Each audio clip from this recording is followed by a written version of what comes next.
When studying simple planetary gear sets, a person knows that if they have an input member and a held member, then you can get a change of speed or a change of direction. An example, those 6 power flows could be slow or fast reverse, slow or fast forward underdrive, slow or fast forward overdrive. Well, many times within our gear sets we have multiple planetaries together, and I'm trying to explain why it can be challenging to see the difference between 5th and 6th gear, let's say in an Allison transmission. But in order to do that, we need to go back to a principle of planetary gear sets where you can have 2 different inputs at different speeds or in different directions. So if you were to study just the second planetary gear set in an Allison in 5th gear, you would realize that the ring gear, in this case, let's say this ring gear here, I'm moving it. Let's say this ring gear is moving just a little bit slower than the carrier. So you can see this is the carrier speed, this is the ring gear speed, so we got 9 versus 5.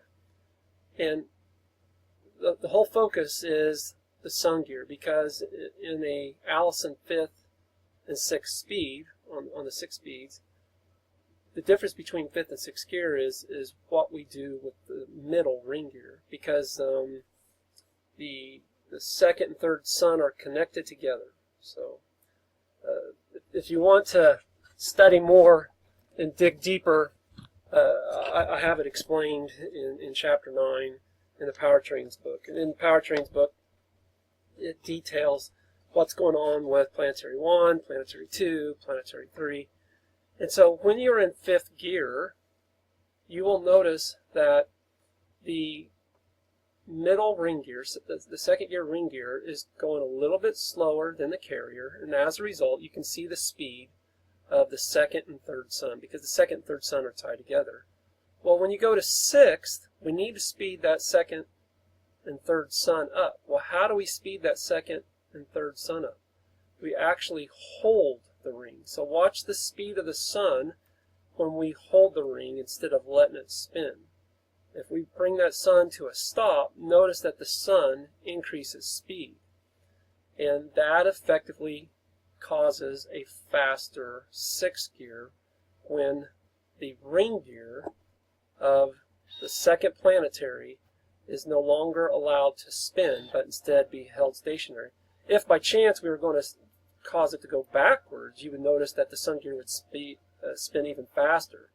But that's not what we're doing. We're taking a rotating ring, which is a little bit slower than the carrier, which means it acts like a held member. If it acts like a held member because it's slower than the carrier, it causes the sun to be an output.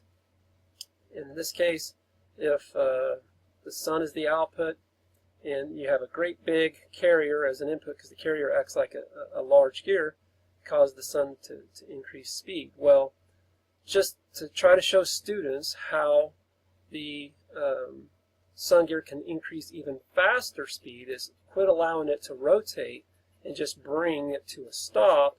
And when you bring it to a stop, you will notice that that sun gear is really going fast. I'll put a link to this website that has this animation where you can change all of this. It's the web link is called thecatalyst.com/gears, and it allows you to pick, the number of teeth for your sun and your planet and your ring, the number of planets, and these aren't the actual number of teeth that are found on the actual Allison, but it does allow you to move the ring gear from spinning to stop, so you can see how that sun gear changes speed.